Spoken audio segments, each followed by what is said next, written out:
नमस्कार बच्चों, कैसे हैं आप लोग। आशा करते हैं अच्छे से होंगे और आपकी पढ़ाई भी बहुत ही अच्छे से चल रही होगी। बच्चों, हम लोग क्लास 6 का पुनरावलोकन कर रहे हैं और इसमें हम लोग पढ़ चुके थे। ये चैप्टर हम लोग ख़त्म कर चुके थे। आज क्या करना था, अभ्यास करना था। तो अब हम लोग इसमें जो पढ़े थे उसमें क्या हमने सबसे महत्वपूर्ण चीज़ें बताई थी आपको। इसमें एक तो लिंग का पता चला है, हमें कितने लिंग होते हैं, ठीक है।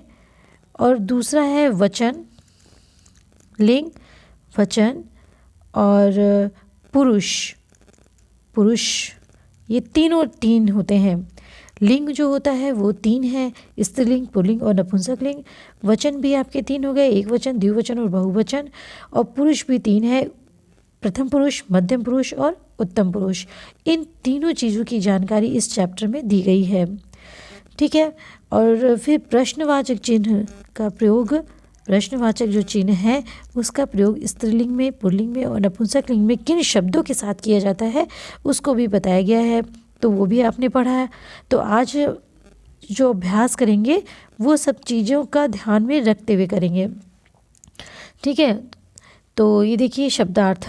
शब्दार्थ क्या है, कह मतलब क्या होता है, कौन होता है। का मतलब भी कौन होता है, कि मतलब भी कौन होता है, लेकिन किस लिए होता है, किसके लिए होता है। तो देखिए कह कौन, कह कौ के, इस कह कौ के ये एक वचन में, ये द्विवचन में और ये बहुवचन में प्रयोग किया जाता है। किसमें, तो ये प्रयोग किया जाता है पुल्लिंग में, ठीक है।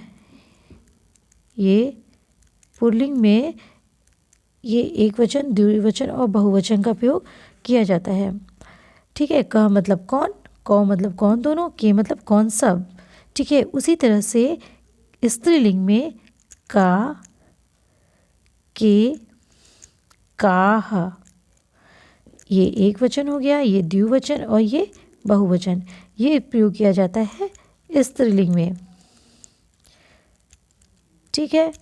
तो का मतलब होता है कौन स्त्रीलिंग में, के का मतलब कौन दोनों और कहा का मतलब कौन सब, ठीक। उसी तरह से नपुंसक लिंग में किम, के, कानी,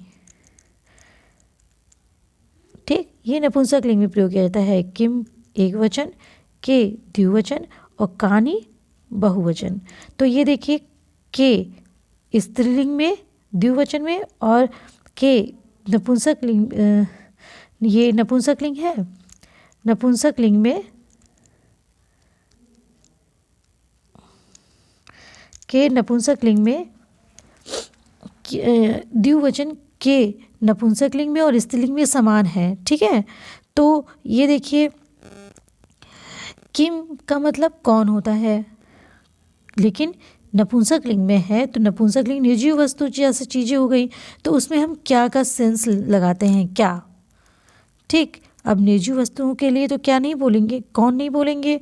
जैसे फल है, फल में कौन नहीं कह सकते, हम बोलेंगे क्या, ठीक। तो पुष्प है, फल है इत्यादि।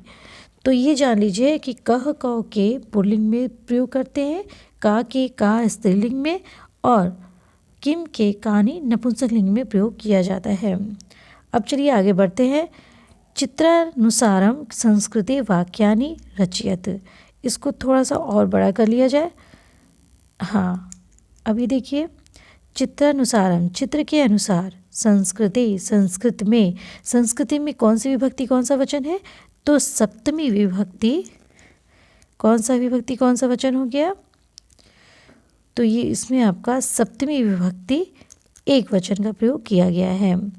वाक्यानि रचयत, वाक्य को रचिए, रचयत, रचयत है आपका लोट लकार, मध्यम पुरुष एक वचन, ठीक है। मध्यम पुरुष,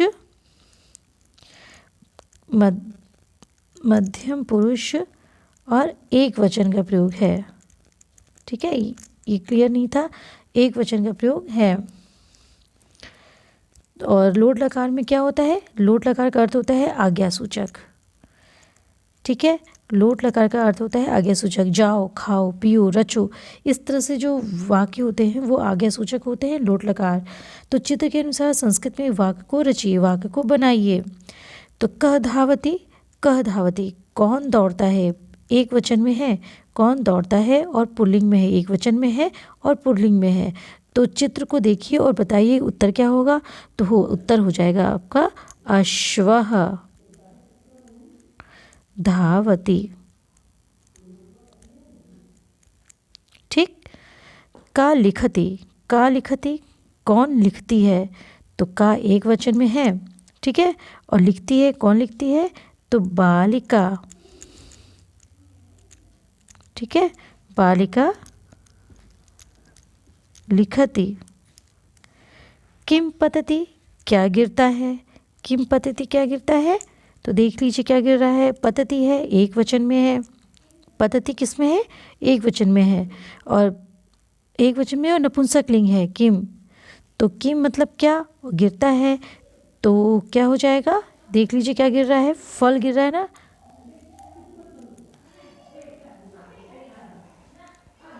फलम पतति, फलम पतति। के खेलंती, के बहुवचन में है, बहुत सारे बालक हैं, होता है ना, के कह कौ के, कह कौ के बहुवचन में हो गया तो पुल्लिंग है, और चूँकि बहुवचन में है तो पुल्लिंग होगा ही होगा, और के तो द्विवचन में आता है, स्त्रीलिंग और नपुंसकलिंग में। तो के खेलंती बालकाः, ठीक है, रामः रामौ रामाः, बालकः बालकौ बालकाः खेलंती, ठीक है। अब ये देखिए का उड्डयंती, उड्डयंती मतलब होता है उड़ता है, ठीक। तो काह, काह किस में लगता है, स्त्रीलिंग बहुवचन में, स्त्रीलिंग बहुवचन में काह का प्रयोग किया जाता है, तो क्या हो जाएगा, काह उड्डयंती। तो चटकाह, चिड़िया को क्या बोलते हैं, चटका, चटकाह, चटका, चटके, चटकाह उड्डयंती, ठीक। अभी देखिए क्या है, 1 2 3 बहुवचन हो गया ना, चटका चिड़िया, तो चटका उड्डयंती।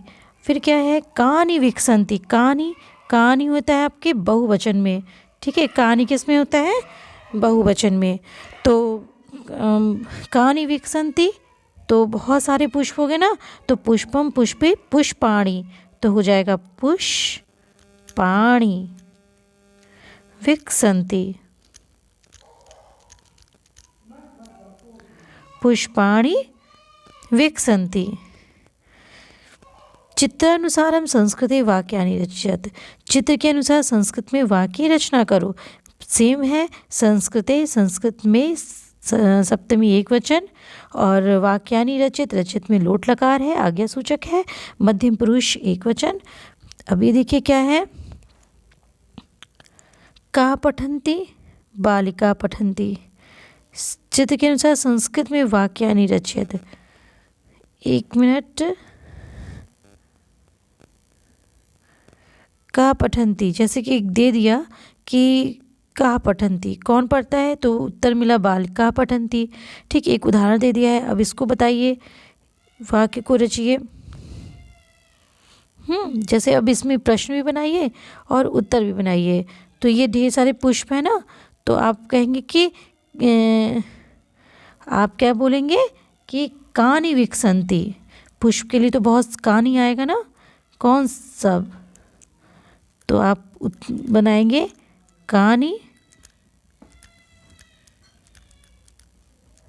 विकसंती, तो उत्तर क्या मिला, पुष्पाणि विकसंती, ठीक। अब ये देखिए क्या है, उदाहरणानुसारम पुल्लिंग रूपाणि, उदाहरणानुसारम पुल्लिंग रूपाणि लिखत, पुल्लिंग के रूप लिखिए। शब्द एक वचनम, द्विवचनम, बहुवचनम, एक वचन, द्विवचन और बहुवचन में क्या करना है, पुल्लिंग के रूप लिखना है आपको। तो ये देखिए क्या है, जैसे आपको बता दिए यथा मतलब जैसे, अश्वः अश्वौ अश्वाः, अश्वः अश्वौ अश्वाः, तो उसी तरह से आपको पुल्लिंग के रूप लिखना होगा। अश्वः मतलब एक घोड़ा, अश्वौ दो घोड़े और अश्वाः बहुत सारे घोड़े, ये पुल्लिंग है अश्वाः। उसी तरह से नरः का बनाइए, क्या हो जाएगा, नरः, क्या हो जाएगा, नरः, नरौ, एक मिनट, नरः,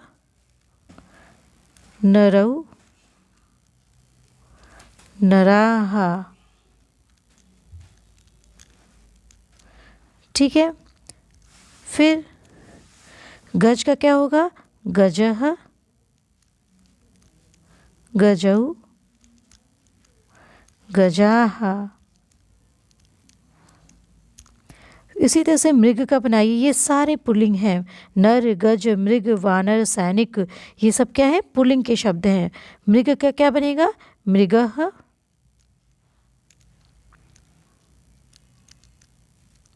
मृगौ, मृगाः। वानर का क्या बनेगा, वानरः, वानरौ और वानराः, ठीक है। सैनिक का क्या बनेगा, सैनिकः, सैनिकौ और सैनिकाः, ठीक है। इस तरह से आप क्या करेंगे कि जो है और भी जो पुल्लिंग के शब्द होंगे उसको भी आप इसी तरह से बनाएंगे, एक वचन, द्विवचन और बहुवचन। अभी देखिए